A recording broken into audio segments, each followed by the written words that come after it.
नमस्कार हजुर मदन काट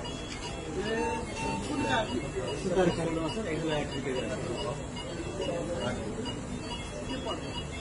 पढ्दै भन्दा पनि यहाँ काम गरेको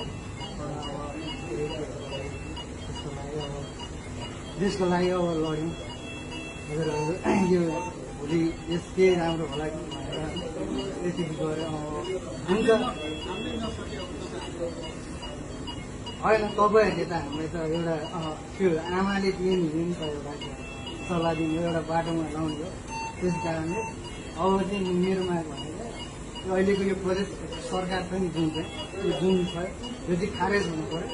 अनि त्यहाँ कार्यकारी राष्ट्र बनाउनु हुनु पऱ्यो अनि त्यसपछि जति पनि यो 48 सालदेखिको छ नि यो अब सरकारी पद धारण गरेका जुन यिनीहरूको सम्पत्ति शुद्धिकरण भएर राष्ट्रियकरण हुनु पऱ्यो हाम्रो माग के हो अब यो हजुरले गर्नुहुन्छ भन्ने